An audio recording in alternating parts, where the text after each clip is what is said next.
minggu ke depan kita akan belajar mengenai kitab Pengkhotbah. Kitab Pengkhotbah itu tidak terlalu berat tetapi cukup depressing. Dan ini menunjukkan keadaan manusia saat-saat ini. Bagaimana manusia tanpa Tuhan itu meaningless. Dan itulah sebabnya kalau saudara bisa selama 10 minggu ini sudah mendoakan dan ada kesempatan untuk saudara paling tidak bisa mengundang teman saudara. Saudara bisa mengundangnya untuk mereka dapat mengikuti khotbah berseri ini. Atau paling tidak bisa mengirimkan YouTube linknya. Amin saudara ya. Nah kita akan memulai khotbahnya. Saya juga mengucapkan selamat datang buat tamu saya yang saya hormati.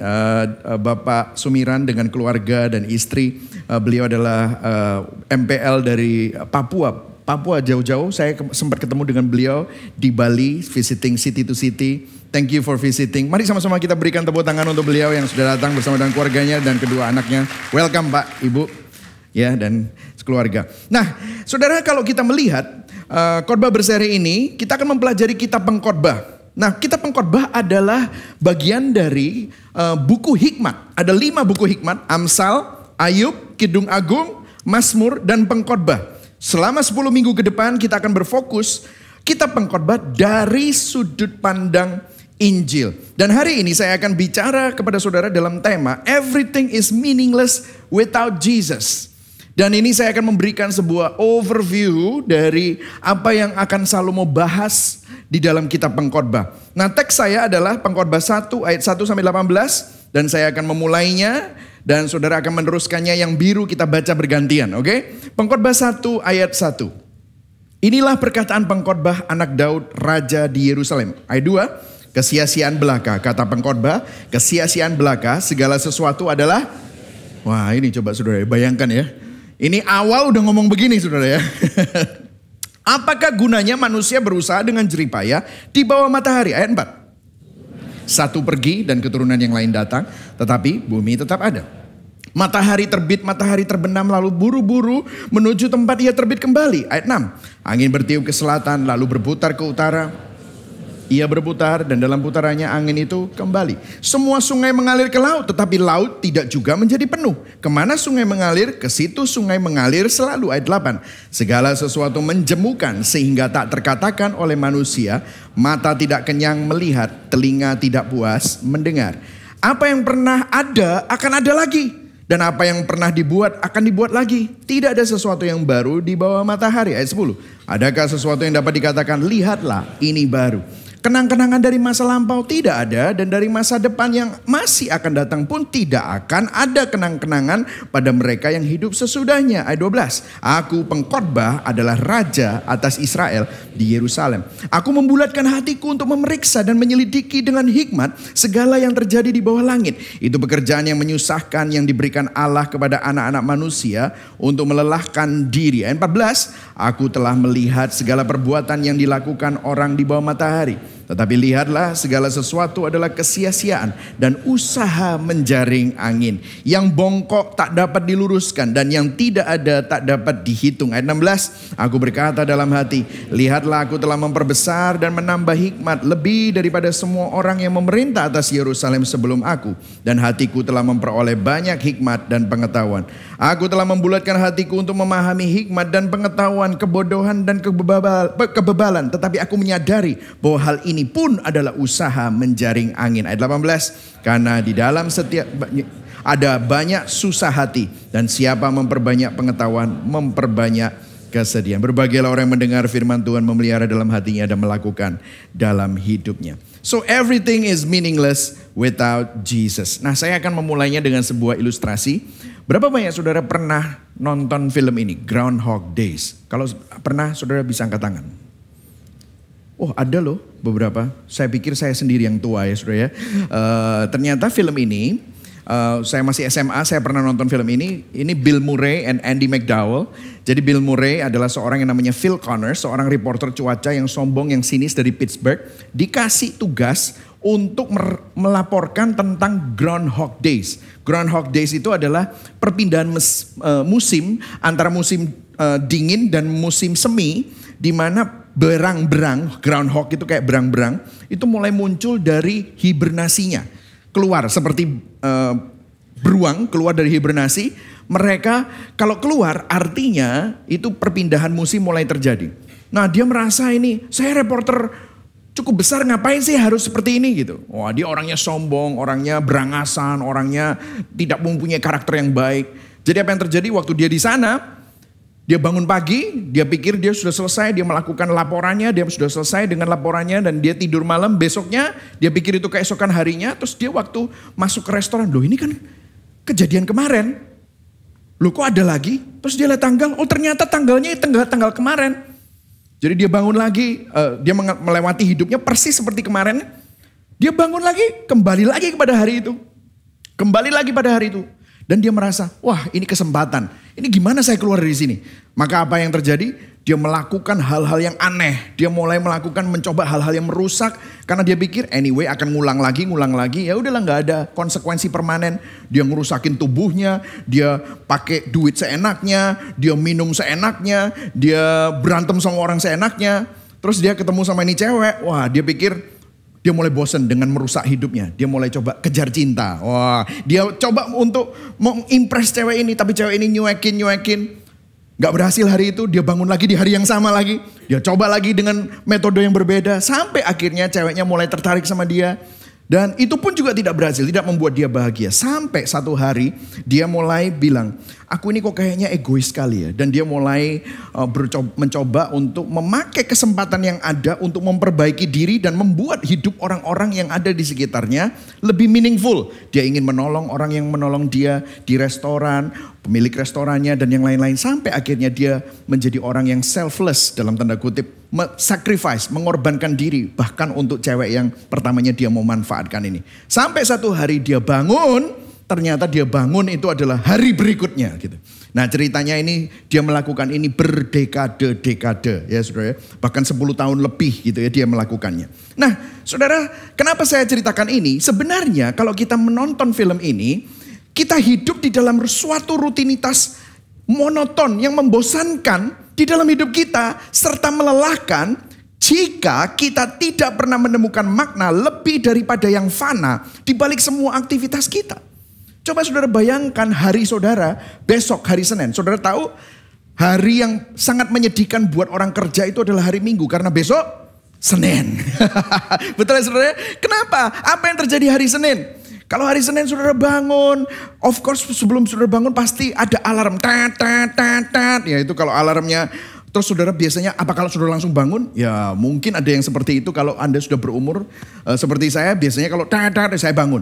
Tapi dulu saya waktu masih muda saya maunya snooze. 10 menit lagi, 5 menit lagi. Gak tahu berapa kali snooze sampai akhirnya telat. Ya akhirnya bangun, saya tertati-tati ke kamar mandi, saya bisa keserimpet apa sandal, saya bisa kebentur sama pintu kamar mandi, saya sikat gigi, saya mandi. Apa yang terjadi? Saya mungkin makan breakfast seadanya, saya naik motor, panggil Grab atau naik mobil, kemana? Kerja.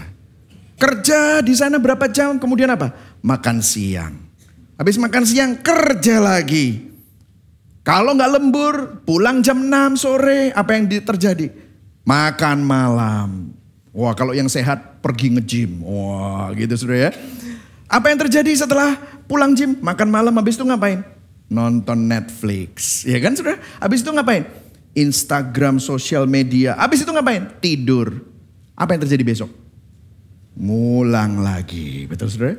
Nah saudara melakukan itu dari Monday. Dan saudara excited kalau sudah Jumat. Kenapa? Besok weekend. Yeay.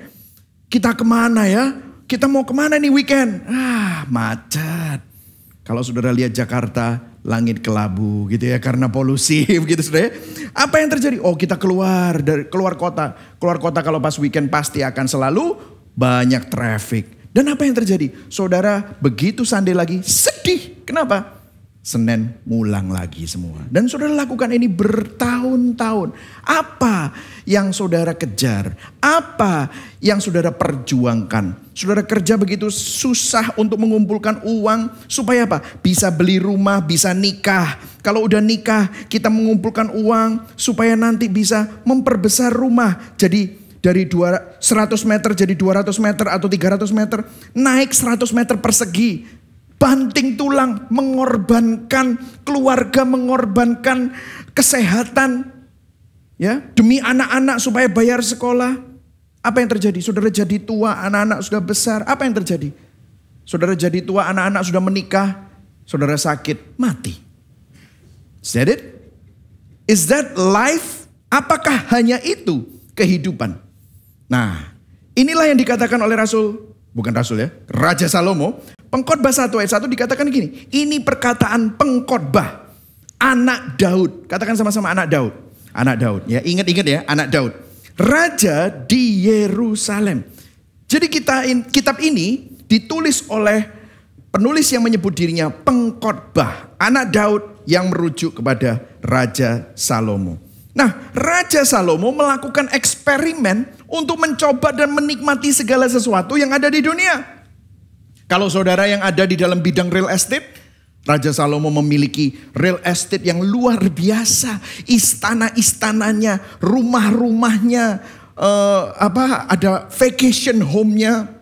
Real estate-nya luar biasa. Kalau saudara yang suka berkebun, bercocok tanam, dia mempunyai perkebunan yang luar biasa. Taman-taman yang luar biasa. Air mancur yang luar biasa. Kalau saudara yang suka kolam, saudara piara koi, ikan-ikan hias yang mahal-mahal. Saudara punya koral. Oh, Raja Salomo juga punya kolam-kolam dengan ikan-ikan yang bermacam-macam. Saudara yang suka peternakan binatang atau suka punya hal-hal yang saudara diingui, sudah pelihara. Oh, dia punya peternakan, dia punya budak, dia punya pegawai ribuan. Saudara senang baca buku, dia suka baca buku, dia buat kitab Amsal. Hikmatnya luar biasa. Saudara yang suka perhiasan, bling-bling, dia punya perak, emas, perhiasan. Saudara yang suka entertainment, dia punya penyanyi-penyanyi yang terhebat. Entertainment industri kala. Konon dikatakan tidak ada raja yang lebih kaya sepanjang sejarah bumi yang lebih kaya daripada Raja Salomo. Salomo adalah raja yang paling jaya. Saudara yang suka dunia malam, saudara tahu? Selirnya 700, istrinya 300, saudara. 1000 dalam 3 tahun. Kalau setiap malam itu wanita berbeda, 3 tahun kemudian baru ketemu yang pertama. 365 hari. Dia coba semuanya. Dia lakukan eksperimen ini. Dan tradisi mengatakan, kitab pengkhotbah itu mengungkapkan Salomo akhirnya mengambil kesimpulan di dalam eksperimennya waktu dia menulis kitab pengkhotbah. Kitab pengkhotbah menunjukkan Salomo yang lebih tua dan bertobat dan merenungkan kesalahannya dan apa yang dipelajari. Bahkan beberapa komentari berkata, pengkhotbah ini adalah jenis buku yang ditulis seseorang yang menjelang kematiannya. Dia merefleksikan pengalaman hidupnya dan pelajaran yang didapat, dan kesimpulan itu dia tulis untuk memperingatkan anaknya supaya tidak mengikuti jejaknya. Dan dia tesis dari kitab ini adalah ayat 2. Kesia-siaan belaka, kata pengkhotbah. Kesia-siaan belaka, segala sesuatu adalah sia-sia. Ini adalah tema dari pengkhotbah. Kesuksesan, harta, hedonis, kesenangan, seks, entertainment, semua kepemilikannya, bahkan agama, akhirnya sia-sia, tidak ada artinya. Apa yang mau disampaikan oleh Raja Salomo? Apapun yang kita coba bangun dalam hidup kita, jika itu dilandaskan dan berpusat pada hal-hal yang dunia dan yang fana, akhirnya sama sekali tidak ada artinya. Poin saya ada 3 secara cepat. Yang pertama, kefanaan segala sesuatu dalam hidup kita. Yang kedua, tidak ada hal di dunia yang mampu memuaskan kita. Dan yang ketiga, kefanaan dan ketidakpuasan ini mendorong kita kepada Kristus. Poin yang pertama, kefanaan segala sesuatu dalam kehidupan kita. Yang setuju dan siap untuk belajar katakan yes. Yes. Oke, kalau saudara perhatikan ayat 3. Dia katakan begini, apakah gunanya manusia berusaha dengan jerih payah di bawah matahari? Bahasa Inggrisnya dalam ESV dikatakan, what does a man gain for all his efforts that he labors at under the sun? Nah, kalau saudara perhatikan di sini, saya akan kita mengambil 3 frase di sini. Apakah gunanya? Itu bahasa Inggrisnya what does a man gain? Apa gunanya? What does a man gain? Kata Ibrani yang diterjemahkan gain ini unik sekali dalam kitab Pengkhotbah. Artinya apa? Profit. Apa sih untungnya? Gak ada profitnya. Profitnya ngapain? Nah, kata kedua yang saya mau selain gain adalah begini. Dikatakan berusaha dengan jeripayah. All his efforts that he labors. Usaha atau jeripayah. Efforts and labors. Bahasa yang sama dipakai di dalam Kejadian 3 ayat 17-19. Yang bicara bagaimana Tuhan mengutuk apa yang dikerjakan oleh Adam. Dia bilang begini sama Adam. Karena kamu berdosa, dengan bersusah payah engkau akan bekerja. Bersusah payah, bekerja. Sama kata-katanya. Mencari rezeki, kamu akan bersusah payah. Dengan berpeluh, engkau akan mencari makanan. Susah payah, kerja sampai berpeluh. Kamu akan cari makan. Kemudian kata-kata yang ketiga adalah under the sun. Di bawah matahari. Saudara tahu di bawah matahari disebutkan 30 kali di kitab Pengkhotbah. Untuk menggambarkan sudut pandang dunia yang fana. Nah, saudara, saya masih ingat ya dulu waktu saya masih sekolah itu. Waktu di college di Amerika itu ada orang yang jual t-shirt seperti ini. He who dies with the most toys wins. Wah, gitu ya. Orang yang mati dengan mainan yang terbanyak itu cuan. Nah, itu bahasa Surabayanya ya, saudara. Orang yang mati dengan harta yang paling banyak, mobil sport yang terbanyak, pengalaman yang paling mengesankan itu, wah, menguntungkan hidupnya. Saya dulu punya bos ya di sebuah corporate, saya pernah kerja di sebuah corporate gitu ya. Orang ini ya saudara, dia itu pinter ski, senang ski, bungee jumping, pernah nyetir helikopter, pernah lompat dari helikopter dari pesawat itu pakai parasut. Wah, dia punya mobil sport, dia punya truk, wah dia senang naik kapal, dia coba segala sesuatu. Saya sampai bilang, wih kamu ini hobinya banyak banget ya. Wah, kenapa sih kamu kok senang banget dan senang adrenalin junkies gitu. Terus dia gak punya anak. Dia hanya sama istrinya, tetapi dia tuh senangnya tuh hal-hal yang wah mengerikan, ngeri-ngeri sedap gitu dia paling senang. Dia bilang, terus saya bilang, kamu kok bisa kayak gini, dia apa sih? Terus dia bilang, you wanna know my philosophy? Wah, dia tunjukkan filosofinya dia. You know, I only live once. Oh, ternyata dia penganut YOLO, you only live once gitu ya. If I have not tried, aku mendingan coba semua. Aku coba semua. Aku mau minum apa tak minum. Aku mau nyedot apa tak sedot. Dia bilang gitu. Aku mau ngapain tak sikat gitu.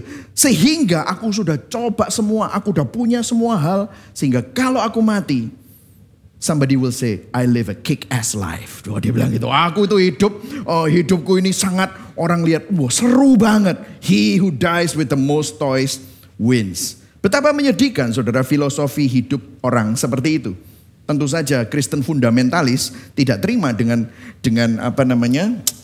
t-shirt seperti ini. Dia bikin t-shirt tandingan saudara.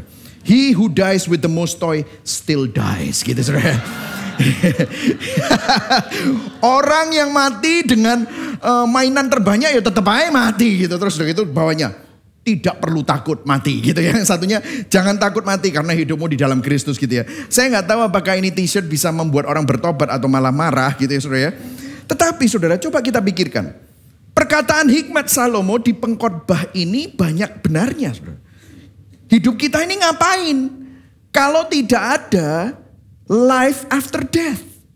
Kalau tidak ada kehidupan setelah kematian. Semua pekerjaan, pendidikan, kita kejar cinta. Kalau sudah dapat cinta, bosan sama cinta itu, kita kejar affair supaya dapat cinta yang lain. Kita kejar karir, kita kejar pencapaian, kita kejar kekayaan. Mau punya rumah berapa, di negara mana, mau punya mobil apa, di negara mana, dimanapun saudara mau punya. Pada akhirnya, kalau saudara mati, itu semua tidak bisa dibawa mati. Makanya perkataan hikmat Salomo di Pengkhotbah ini dikonfirmasi oleh Yesus di kitab Markus. Ayo baca sama-sama, ini adalah versi BIMK, bahasa Indonesia yang mudah dibaca ya saudara. Kita baca sama-sama, 1, 2, 3. Apa untungnya bagi seseorang kalau seluruh dunia ini menjadi miliknya tetapi ia kehilangan apa? Hidupnya. Ayat 37, dapatkah hidup itu ditukar dengan sesuatu? Jadi Yesus pun juga bilang semuanya sia-sia. Jika hanya hidup ini saja yang ada, lalu apa nilai permanen dalam hidup kita? Karena tidak ada yang permanen. Semuanya fana di dalam dunia ini. Saudara, kalau saya tanya sama saudara, saya bilang sama saudara, besok ketemu saya ya di lapangan parkir Gibeon jam 5 pagi. Saudara kan bertanya-tanya, untuk apa pastor? Sudahlah, percaya saya, ketemu saya jam 5 pagi. Kenapa? Apa untungnya buat saya bangun jam 4:30, pakai baju terus kemudian ketemu sama pastor di depan sana? Sudahlah, kamu percaya? Kamu nggak percaya? Aku kan berkhotbah buat kamu. Aku akan berdoa tiap minggu. Terimalah berkat dari Allah Bapa, Putra dan Roh Kudus. Sudah percaya aja. Berapa banyak saudara sepercaya dan secinta itu sama saya? Saudara akan tanya, ngapain? Apa untungnya untuk saya? Pasti saudara akan tanya gitu. Kalau saya nggak kasih tahu, saudara mungkin nggak akan muncul. Nah, saudara tahu, pertanyaan itu tidak pernah kita tanyakan di dalam kehidupan kita setiap hari. Ngapain kamu kerja? Ngapain kamu capek? Ngapain kamu banting tulang? Memperjuangkan apa? Apa keuntungan akhir dari semua yang kita bangun dan kita perjuangkan dan kerjakan? Lalu kemudian di ayat selanjutnya Salomo bicara mengenai siklus generasi. Di Pengkhotbah 1 ayat 4 dikatakan keturunan yang satu pergi dan keturunan yang lain datang. Tapi bumi tetap ada. Dia bicara generasi satu lahir, hidup, membangun kehidupan, membangun keluarga, memiliki keturunan, anaknya besar, punya mantu, punya cucu, menjadi tua, sakit, mati. Anaknya juga begitu. Cucu kan? Cucunya yang sudah meninggal menjadi besar. Menikah, punya cucu lagi, dia menjadi tua, sakit, mati. Salomo ingin menunjukkan ini juga semua sia-sia. Kamu mau mengubah dunia? Well, dunia juga tetap sama tuh, bumi tetap sama kok. You mau membuat sejarah? Ya boleh. Sejarah saja yang berubah, buminya tetap sama. Kemudian apa yang terjadi? Ayat selanjutnya. Kemudian Salomo memberikan 3 contoh dari alam dan 3 contoh di mana pengalaman manusia mencerminkan siklus alam. Kemudian dia berkata begini, matahari terbit, matahari terbenam. Lalu terburu-buru menuju tempat ia terbit lagi. Angin bertiup ke selatan, lalu berputar ke utara. Terus menerus ia berputar dalam putarannya angin itu kembali. Semua sungai mengalir ke laut, tapi laut tidak juga menjadi penuh. Kemana sungai mengalir, ke situ juga sungai mengalir selalu. Jadi kalau saudara lihat, keseluruhan alam itu bersifat monoton. Siklus matahari, siklus angin, siklus air. Siklus itu tidak pernah selesai. Itu hanya terulang lagi dan lagi. Tidak ada kepuasan di bawah matahari. Alam semesta terjebak di dalam suatu siklus monoton yang selalu berputar-putar. Dan keberadaan kita dapat dicirikan sebagai sesuatu yang monoton persis seperti alam. Hidup sehari-hari. Saudara habis makan, sekeluarga makan, ditaruh di wastafel, apa yang terjadi? Piring numpuk. Aduh, kalau saudara nggak punya asisten rumah tangga, saudara gulung, saudara kora-kora. Setelah selesai, besok piringnya numpuk lagi. Saudara buka baju, saudara ganti baju, baju menumpuk, harus di laundry, habis di laundry, harus disetrika, harus dilipat. Besok pakai lagi, numpuk lagi. Saudara lihat amplop, cicilan 1, cicilan 2, cicilan 3, tagihan 1, tagihan 2. Aduh, gak mari-mari cicilanku gitu saudara. Apa yang terjadi? Menumpuk, hutang saudara menumpuk. Apakah semua harta saudara menumpuk? Kita gak tahu, seringkali hutang lebih banyak daripada harta. Begitu saudara. Ini yang terjadi, cicilan harus dibayar. Lemak juga menumpuk gitu saudara ya. Saudara lihat kaca, kok tambah lemu ya saudara ya. Apa yang terjadi? Ini semua. Saudara lihat rambut lebih panjang. Nanti tiba-tiba loh rambutku kok banyak yang putih ya. Oh kenapa kok sekarang aku sudah mulai keriput-keriput ya. Kenapa kok sekarang pipiku mulai melorot ya saudara. Apa yang terjadi? Semuanya itu seperti siklus. Saya pernah dengar seorang motivator yang berkata kalau Anda bosan, cobalah sesuatu yang baru. Lah gimana kalau kita bosan dengan istri? Gimana kalau saudara bosan dengan suami, dengan anak? Apakah saudara bisa dapat anak baru, istri baru? Ya bisa. Apakah ada jaminan bahwa semua itu nanti tidak membosankan dan menjemukan pada akhirnya? Pekerjaan baru, hobi baru. Apakah itu bisa memuaskan hati kita? Makanya di ayat yang ke-8 dikatakan begini, segala sesuatu menjemukan sehingga tak terkatakan. Mau cerita apa? Kumpul-kumpul cerita sampai bingung mau cerita apa? Bosen. Baca buku apa? Kata-kata orang hikmat, filosofi apa? Baca aja semua. Bosen. Sampai dikatakan mata tidak kenyang melihat. Berapa banyak di sini saudara nonton Netflix? Semua movie sudah ditonton di Netflix. Bosen. Saudara beli Prime Video, saudara beli Disney Hotstar, beli saudara HBO, Hulu, apalagi. Wah, kok saya tahu semua ya saudara. Jangan-jangan itu saya gitu saudara. Ayo saudara lihat, bosen, mau nonton apa lagi? Saudara nonton, mau ikut nonton? Wis liya. Oh saudara, karena apa? Saudara punya yang ilegal itu saudara tonton semua, saudara nonton filmnya. Bahkan sebelum bioskop keluar saudara sudah tonton.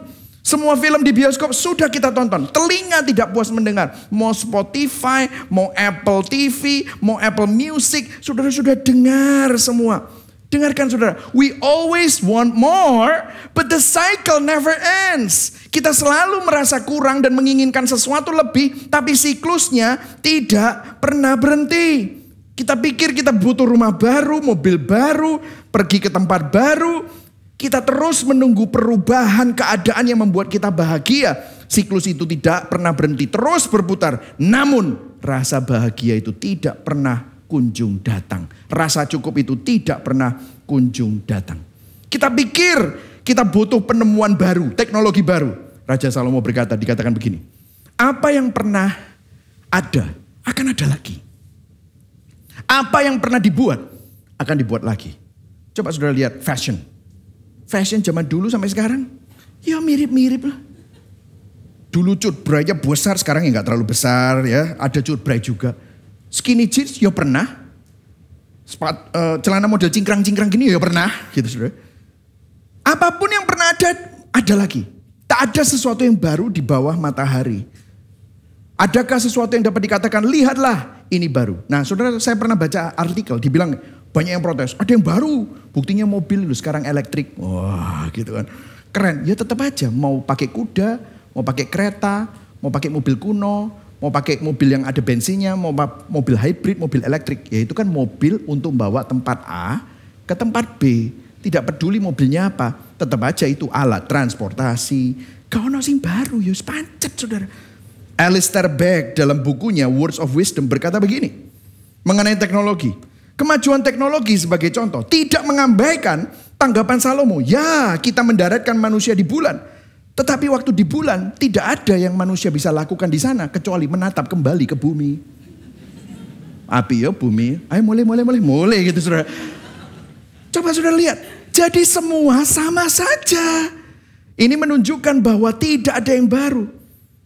Kalau kita bisa bicara ayat 11, kenang-kenangan dari masa lampau tidak ada. Dari masa depan yang masih akan datang pun tidak akan ada kenang-kenangan pada mereka yang hidup sesudahnya. Jadi kalau saudara mau jujur ya saudara.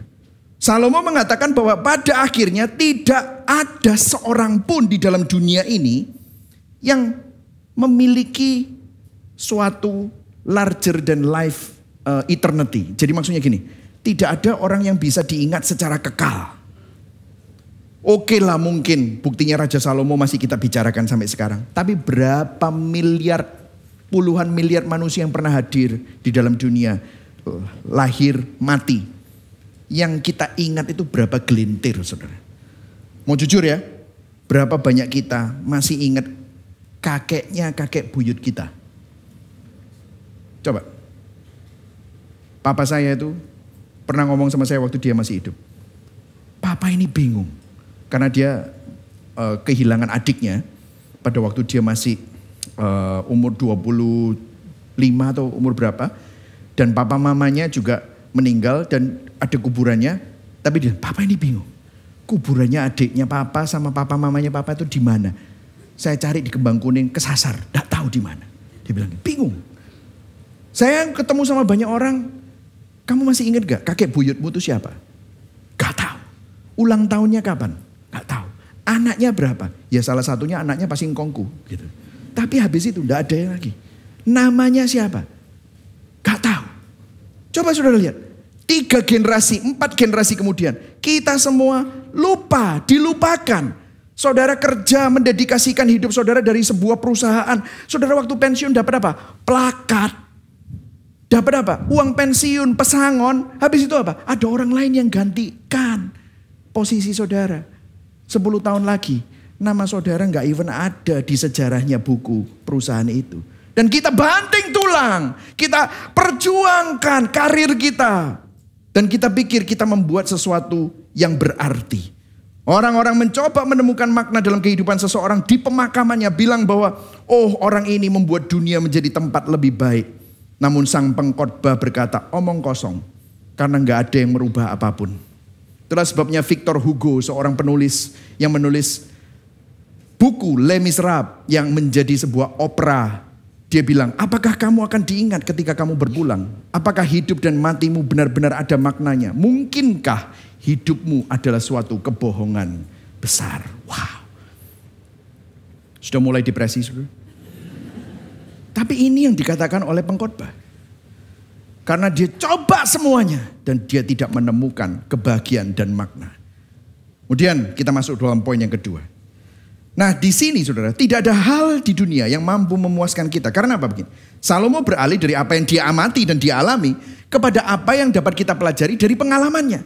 Dia memberikan kesaksian pribadi bahwa dia telah coba dan tidak ada yang memuaskan. Dia berkata begini di ayat 12. Aku pengkhotbah adalah raja. I'm a king. I'm not some theologian. I'm not historian. I'm a king. Aku punya otoritas. Aku coba semua atas Israel dan di Yerusalem. Dan saudara tahu pada waktu itu para raja-raja dari negara-negara lain itu datang untuk melihat kehebatan Raja Salomo. Untuk mengetes hikmat Raja Salomo. Ratu Sheba datang untuk ketemu dengan Raja Salomo. Dan dia bilang ayat 13. Aku membulatkan hatiku untuk memeriksa dan menyelidiki dengan hikmat segala yang terjadi di bawah langit. Itu pekerjaan yang menyusahkan yang diberikan Allah kepada anak-anak manusia untuk melelahkan diri. Dan ayat 18, ayat yang terakhir dari pembacaan kita. Baca sama-sama yuk. Ini sangat depressing. Ayo kita baca sama-sama. 1, 2, 3. Karena di dalam banyak hikmat ada banyak susah hati. Dan siapa memperbanyak pengetahuan, memperbanyak kesedihan. Orang-orang yang sekolah berkata, amin. Gitu. Ngapain aku sekolah? Bukan gitu loh ya saudara ya. Banyak dari kita berpikir kalau kita ada dalam banyak masalah, kita pikir yang kita butuhkan adalah kebijaksanaan untuk memecahkan masalah. Betul ya saudara? Tapi saudara lihat ayat 18. Buktinya semakin aku belajar untuk cari hikmat untuk memecahkan masalah, banyak hikmat malah susah hatiku. Banyak pengetahuan memperbanyak kesedihan. Nah, Matt Chandler, salah satu seorang yang saya sering baca bukunya, dia mengkontraskan cerita Ayub dengan kitab pengkhotbah. Kemudian memberikan perenungan yang saya rasa baik untuk kita bicarakan hari ini. Dia berkata begini. Orang-orang yang berada di dalam kondisi penderitaan seperti Ayub berpikir. Saudara masih ingat Ayub ya? Kehilangan hartanya, kehilangan anak-anaknya. Dia borokan, sakit ya. Ada bisul di mana-mana. Dia dalam keadaan yang parah. Nah dia bilang begini. Orang-orang yang berada di dalam kondisi penderitaan seperti Ayub berpikir, jika saya mempunyai lebih banyak uang, Ayub dicaci maki oleh teman-temannya, udahlah, kamu ini pasti ada dosa. Karena Tuhan itu gak akan menghukum orang kalau misalnya dia itu gak berdosa. Pasti kamu ada dosa, udah kutuki Tuhan, mati saja. Dan kita berpikir teman yang lebih baik itu akan membuat hidup lebih baik. Jika saya tidak mempunyai penyakit, hidupku sehat-sehat, maka kehidupan akan lebih baik. Namun Salomo adalah pria yang memiliki segalanya. Dia raja, kehidupannya tidak lebih baik. Dia mempunyai semua kebijaksanaan di dunia. Dan itu hanya membuatnya sedih. Karena dia belajar melalui kebijaksanaan itu bahwa semua itu tidak ada maknanya. Dan Raja Salomo berkata gini, aku telah melihat segala perbuatan yang dilakukan orang di bawah matahari. Sekali lagi di bawah matahari. Tetapi lihatlah segala sesuatu adalah kesia-siaan dan usaha apa saudara? Menjaring angin. Saudara saya masih ingat waktu masih kecil anak-anak saya, Jonathan, Jet sama Jane itu suka kalau saya itu main itu loh, bubble. Saudara tahu? Saya celupkan itu, ada lubang dengan sabun, terus saya gini. Apa yang terjadi kalau saya udah sebul gitu? Bubble puluhan keluar kan? Apa yang terjadi dengan anak-anak kecil kalau melihat bubble? Langsung lari, wah, dia kejar-kejar. Dan apa yang terjadi pada waktu mereka dapat menyentuh bubble-nya? Begitu mereka menyentuh bubble-nya, bubble itu langsung apa? Pop! Dan apa yang terjadi? Dapat sabun? Enggak. Yang ada adalah gone. Angin. Raja Salomo berkata, semua itu orang kerja keras, bangun toko, bangun perusahaan, cari pencapaian. Apa sih yang kamu bangun? Semua seperti menjaring angin. Semua upaya kita untuk menemukan makna dan kepuasan dalam hal-hal seperti hedonis, kesenangan dunia, harta, uang, kesuksesan. Hal-hal tersebut sepertinya tampak mempunyai manfaat, namun Salomo bilang itu kayak kamu kejar bubble, menjaring angin. Salomo mengatakan tidak peduli di mana atau apapun yang telah Anda coba untuk saudara menemukan makna hanya di dalam dunia, kamu akan gagal. Dan dia sudah coba dan dia kembali dengan tangan hampa. Ayat 15 berkata, yang bongkok tak dapat diluruskan dan yang tidak ada tidak dapat dihitung. Bongkok di sini bicara tentang hati yang penuh dosa. Aku cari makna dengan hikmat dan kebijaksanaan. Gak lihat aku maknanya. Aku berkata dalam hati, lihat aku telah memperbesar, menambah hikmat lebih daripada semua orang. Memerintah atas Yerusalem sebelum aku. Hatiku telah memperoleh banyak hikmat dan pengetahuan. Dan ayat 17 yang paling akhir, diulang lagi. Usaha menjaring angin. Itu sekali lagi seperti tidak ada maknanya. Kalau saudara-saudara gak sadar, pujangga-pujangga pun juga menulis hal-hal seperti ini. Orang-orang yang membuat film-film, plot-plotnya sudah menulis seperti Salomo menulis, saudara. Bahkan kalau saudara lihat Tulus di dalam lagunya Langit Abu-Abu. Bertemukah kau dengan sang puas? Benar senangkah rasa hatimu? Bertemukah kau dengan sang puas? Di bawah langit abu-abu, kau di mana kebahagiaan? Dia lihat atas dan benar-benar kota Jakarta sekarang langitnya abu-abu, saudara. Di bawah matahari, bahasanya mirip. Saya yakin Tulus gak pernah baca pengkhotbah. Tapi kok sama kesimpulannya. Kadang-kadang kita orang Kristen kurang merenung. Dan di sini mereka merenung. Kalau saudara perhatikan, kenapa kok orang-orang artis yang sudah ada di top dari karirnya, mereka bisa bunuh diri. Saudara masih ingat Robin Williams? Robin Williams kalau saudara nonton filmnya, membuat saudara tertawa. Jutaan orang tertawa. Dia kaya. Dia mengatakan aku putus asa, tidak ada makna. Bunuh diri. Saudara tahu Anthony Bourdain? Yang punya show di CNN. Dia makan seluruh makanan yang ada di dalam dunia. Explore seluruh hotel-hotel yang paling mewah. Net worth-nya 100 juta US dollar. Punya segalanya. Kenapa? Dia bilang putus asa. Kemudian bunuh diri. Why is it? Inilah keadaan dunia yang ada di bawah kutuk dosa. Manusia berusaha mencari jalan keluar dari kebinasaan. Makna dari kesia-siaan. Kepuasan dari kehampaan. Kita mencoba carinya. Tetapi justru semakin hancur dan frustrasi. Pengalaman menyenangkan. Kesuksesan pekerjaan. Hal-hal yang kita nikmati. Kita pikir itu akan memperbaiki yang rusak. Tetapi justru membuat kita semakin merasa hampa. C.S. Lewis di dalam bukunya Mere Christianity, dia berkata begini. If we find ourselves in a desire that nothing in this world can satisfy, the most probable explanation is that we were made for another world. Jika kita mendapati diri kita memiliki hasrat yang tidak dapat dipuaskan oleh apapun di dunia ini. Penjelasan yang paling masuk akal, yang paling mungkin adalah kemungkinan besar kita diciptakan untuk dunia yang berbeda. Dan saudara tahu ada ayat yang mengkonfirmasi keadaan dunia yang sudah jatuh dalam dosa. Kalau saudara baca di Roma 8 ayat 20. Saya berikan sebuah versi yang lebih mudah dimengerti, yaitu firman Allah yang hidup. FAYH. Dia berkata begini, ciptaan tidak bisa memenuhi tujuan Allah sekarang dan tunduk pada kefanaan. Bukan karena kehendaknya sendiri, tetapi karena apa? Menjadi sasaran kutukan Allah. Jadi memang benar, ciptaan tidak bisa memenuhi tujuan Allah sekarang. Karena itu tunduk pada kefanaan. Tidak bisa harta, mobil, berlianmu, perhiasanmu, pencapaianmu, citra dirimu, followermu, jati diri yang kamu bangun di dalam dunia ini untuk bisa memberikan kepuasan. Karena di dalam sini yang saudara butuhkan itu bukan itu. Dan sekarang semua yang saudara kejar itu menjadi sasaran kutukan Allah.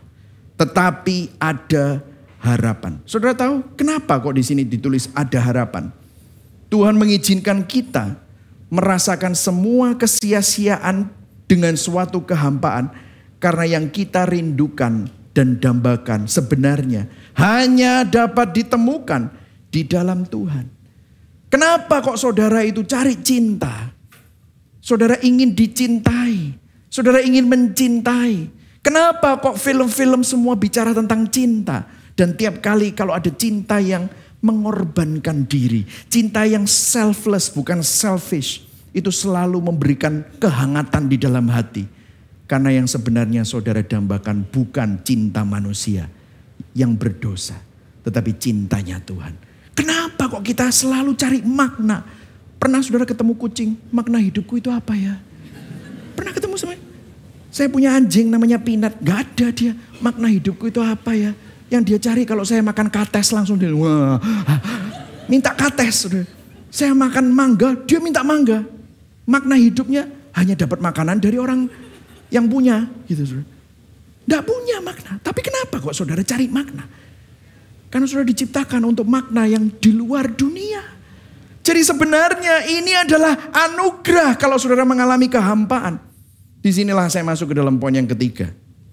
Saudara, kefanaan dan ketidakpuasan ini dimaksudkan untuk mendorong kita kepada Kristus. Karena begini, opsinya cuma ada dua. Saudara. Jika Tuhan tidak ada, maka segala hal yang kita kerjakan, perjuangkan di bawah matahari adalah kesia-siaan tanpa makna. Kalau begitu bos saya yang tadi saya bilang, betul. He who wins with the most toys wins. Tapi buktinya kenapa orang-orang yang punya toy terbanyak tetap tidak bahagia? Karena jangan-jangan opsi yang kedua ini, jika Tuhan ada, maka segala sesuatu ada maknanya, ada tujuannya. Karena segala hal didesain menurut standarnya. Dan saya akan bawa saudara di akhir dari kitab Pengkhotbah, karena ini adalah minggu pertama saya akan memberikan sebuah overview untuk menyiapkan kepada minggu-minggu berikutnya. Kalau saudara baca di Pengkhotbah, apa kesimpulan Raja Salomo? Kalau tadi saudara lihat kesimpulan eksperimennya semuanya sia-sia. Tapi setelah dia eksperimen itu, kesimpulan dari Raja Salomo melakukan eksperimen itu apa? Dia berkata di Pengkhotbah 12 ayat 13 sampai 14. Baca ayat 13 dulu. 1, 2, 3. Akhir kata dari segala yang didengar ialah takutlah akan Allah dan berpeganglah pada perintah-perintahnya. Karena ini adalah kewajiban setiap orang. What? Ini kesimpulannya yes. Karena kalau kamu merasa kesia-siaan dari semua itu, karena kamu lupa bahwa ada Tuhan.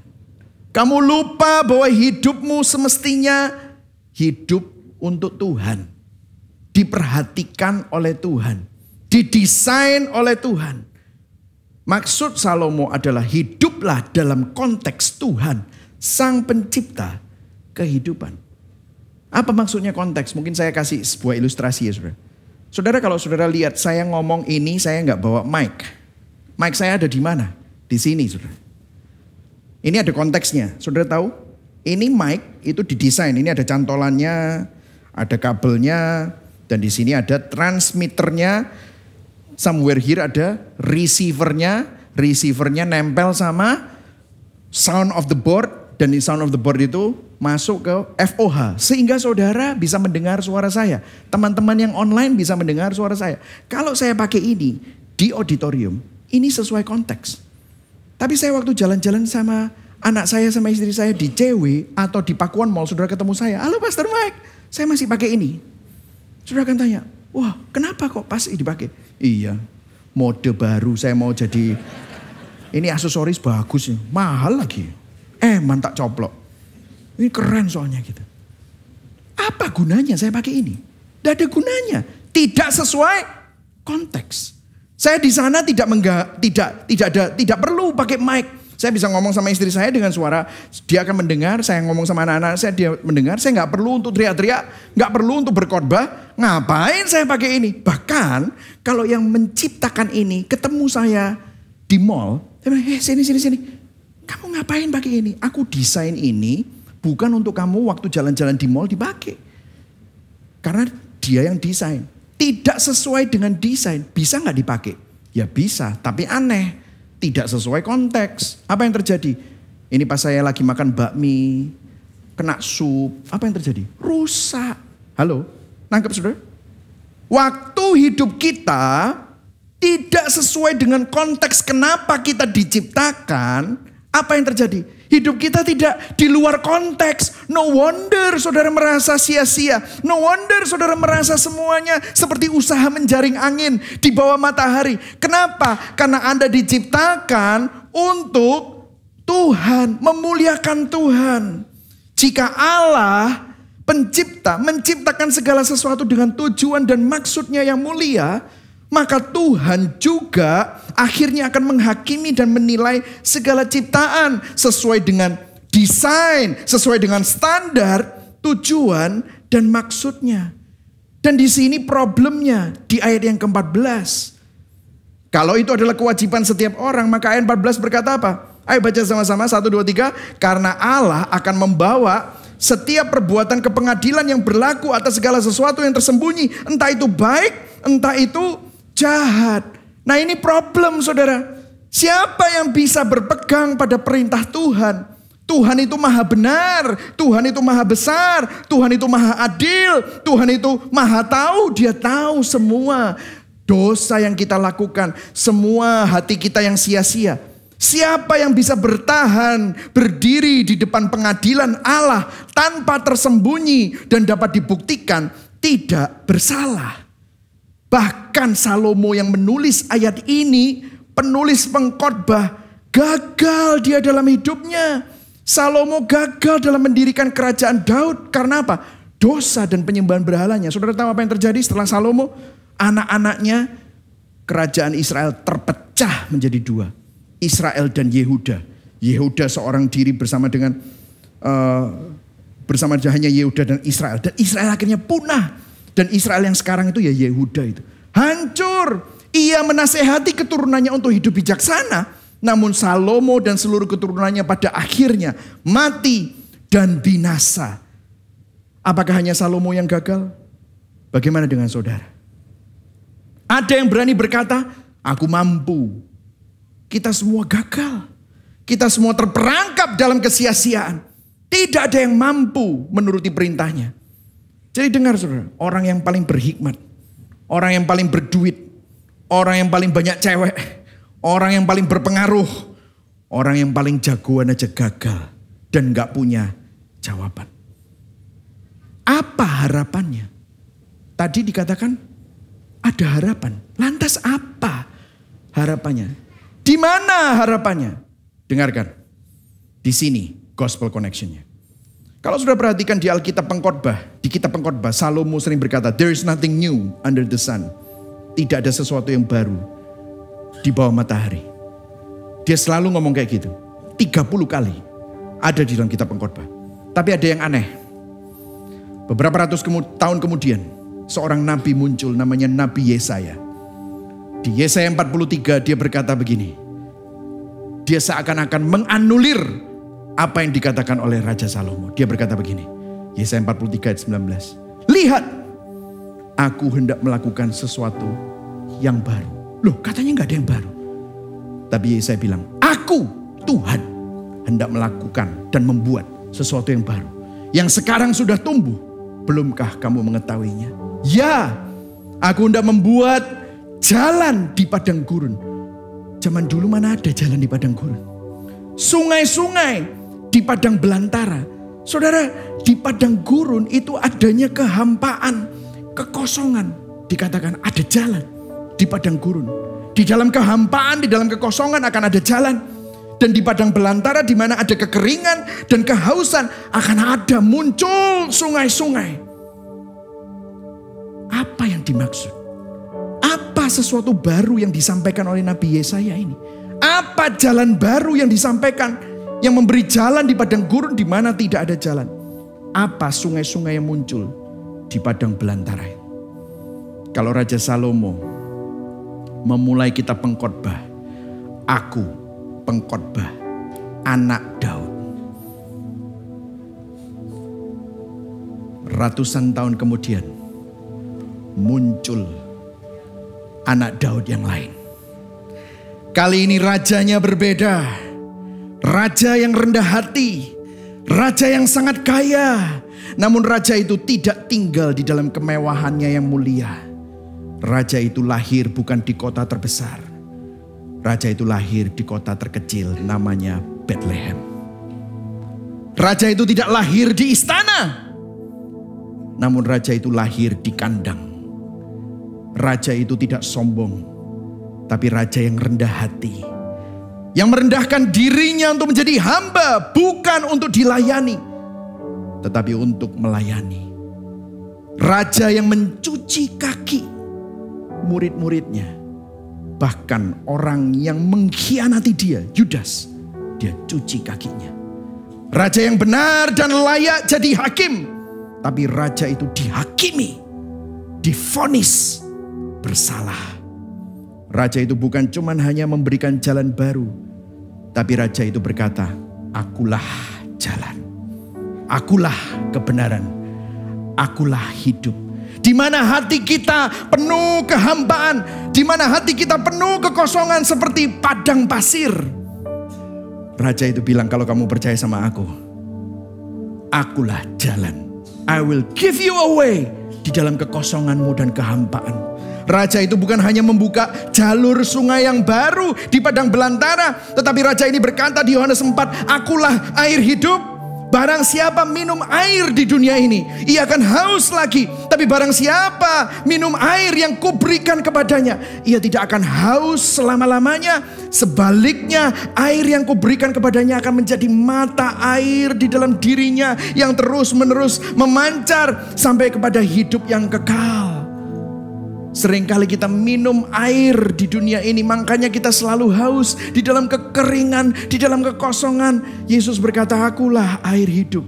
Dan kalau kamu minum aku, dalam hatimu akan muncul mata air yang akan menjadi sungai yang tidak akan pernah berhenti. Raja ini membayar harga yang sangat mahal untuk memberikan kita yang berdosa memiliki hidup yang baru. Apakah ada hal yang baru di bawah matahari? Ada. 2 Korintus 5 ayat 17 berkata, barang siapa yang ada di dalam Kristus, dia adalah ciptaan yang baru. Yang lama sudah berlalu, yang baru sudah datang. Saudara, bukan adalah improvisasi yang lama. Bukan. Saudara, bukan modifikasi yang lama. No. Saudara adalah ciptaan yang baru. Harga apa yang dibayar oleh sang raja ini? Dia yang tidak mengenal dosa jadi dosa, supaya kita yang berdosa mendapatkan kebenaran Allah di dalam Yesus Kristus. Inilah yang baru yang dibayar mahal oleh Tuhan kita. Berikan tepuk tangan buat Tuhan. Ini adalah kabar baik buat saudara dan saya. Saudara, kita pengkhotbah menyerukan problem kosmis yang tidak terselesaikan dan mendambakan raja yang lebih baik yang dapat menebus ciptaannya dan kefanaan dari kefanaan dan kutuk dosa. Siapa raja yang lebih baik itu? Yesus waktu berbicara dengan para orang Farisi dan orang Yahudi, dia membandingkan dirinya dengan Raja Salomo, raja terbesar, raja terkaya yang paling berhikmat yang menjadi kebanggaan orang-orang Yahudi. Dia berkata begini, Matius 12 ayat 42, terjemahan sederhana Indonesia. Tetapi lihatlah, walaupun aku yang lebih besar daripada Salomo ada di sini di hadapanmu, engkau tidak mau mendengarkan aku. Hari ini mungkin kita belajar dari Raja Salomo. Tetapi saudara mendapatkan solusi dan memandang Yesus, Raja yang lebih baik dari Salomo. Yesus Kristus adalah Salomo, raja yang sempurna. Yesus bukan hanya mengobservasi kefanaan, kesia-siaan dan kutuk dosa, tetapi Yesus menanggung kefanaan itu. Dia menanggung kesia-siaan itu. Dia menanggung kutuk dosa itu dengan jalan menjadi kutuk di atas kayu salib bagi saudara dan saya. Galatia 3:13, Yesus bukan hanya memiliki hikmat seperti Raja Salomo, tetapi melalui karya salibnya, Dia adalah sang hikmat yang sejati, yang membenarkan, yang menguduskan, yang menebus saudara dan saya. Tidak seperti Salomo, Yesus bukan hanya mengambil kesimpulan, tetapi Dia mengorbankan hidupnya. Dia memberikan hidupnya supaya saudara dan saya mempunyai kesimpulan yang berbeda dengan Salomo. Di dalam Kristus, hidup kita tidak sia-sia, tetapi hidup kita jadi bermakna. Yang setuju katakan amin. Kita tidak menjalani hidup takut dihukum, namun kita juga tidak sembarangan atau sembrono dengan segala sesuatu yang dititipkan Tuhan, Raja kita, dalam setiap aspek kehidupan kita. Pertanyaan reflektif kita sebelum kita tutup dalam doa. Konteks yang mana yang saudara hidupi? Hidup seperti apa yang kita hidupi setiap hari? Apa yang menjadi tujuan hidup kita? Apa yang menjadi motivasi dalam kerjamu, karirmu, keluarga, segala sesuatu yang ada dalam hidup kita? Apakah Tuhan menjadi bingkai dari kehidupan yang kita hidupi? Atau kita hidup di dalam kefanaan dan kesia-siaan? Mari sama-sama hari ini kita perlu bertobat. Kalibrasi hati kita untuk kita tidak lagi mengejar kefanaan dan kesia-siaan dunia. Pandang kepada Yesus yang sudah menebus saudara, menyelamatkan kita dari kefanaan dan kutuk dosa. Jati dirimu ingat, barang siapa yang ada di dalam Kristus, dia adalah ciptaan yang baru. Mari sama-sama kita bangkit berdiri. Saudara diberkati hari ini. Amin. Sebelum kita menyanyikan lagu Engkau Setia, chorusnya saja sebagai perenungan kita. Salomo berkata segala sesuatu sia-sia, namun karena Injil hidup kita memiliki makna mulia di dalam Kristus. Yang setuju katakan amin. Salomo berkata tidak ada yang baru di bawah matahari, namun karena Injil di dalam Kristus kita adalah ciptaan yang baru. Berikan tepuk tangan buat Tuhan. Wow, ini adalah kabar baik, amin. Salomo berkata mencari hikmat memperbanyak kesedihan dan usaha menjaring angin, namun karena Injil ada sukacita, ada kepuasan dan damai sejahtera di dalam mengenal pribadi Kristus, sang hikmat. Amin.